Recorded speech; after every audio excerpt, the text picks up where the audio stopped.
Audrey and I'm president of Cornell Wushu, and today's video will be covering horse stance and bow stance. So the most fundamental stance in Wushu is the horse stance, and this is how you do it.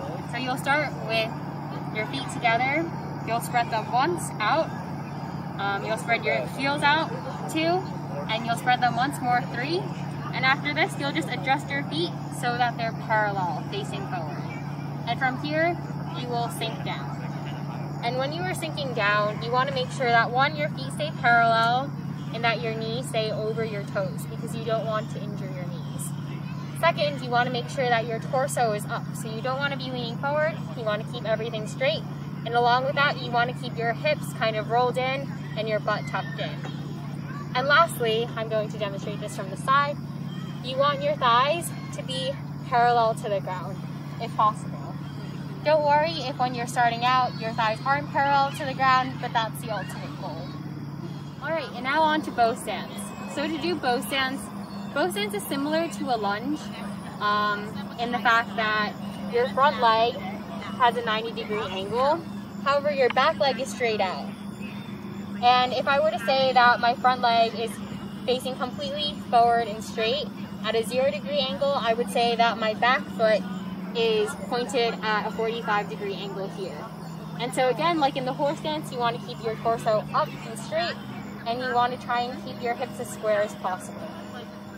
So this is a bow stance on the left side, and my left leg is the one in front. And to shift to one on my right side, this is what it would look like. So again, my foot is at a 45-degree angle and my front foot facing forward, and we have the 90-degree angle here.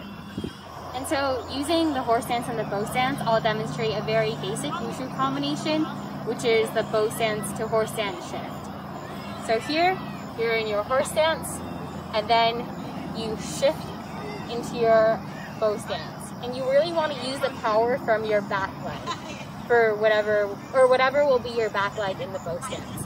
So again, to the other side, you're in your horse stance, and I'm using this leg, which will be my back leg, to really push into it.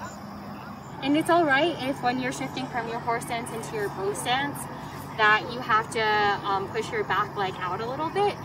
And in fact, you should do this to make sure that your knee doesn't go past your front toe. Otherwise, you run the risk of injuring your knee. Just something to keep in mind. And if you feel comfortable with that transition, so again, I'll do it a few times.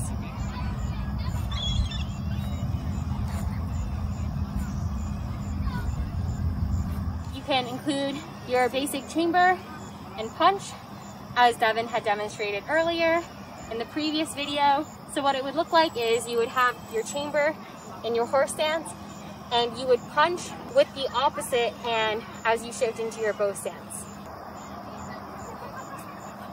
If you're shifting into your left bow stance, you're punching with your right fist, and back to chamber here for horse stance. And if you're shifting into your right bow stance, you're punching with your left.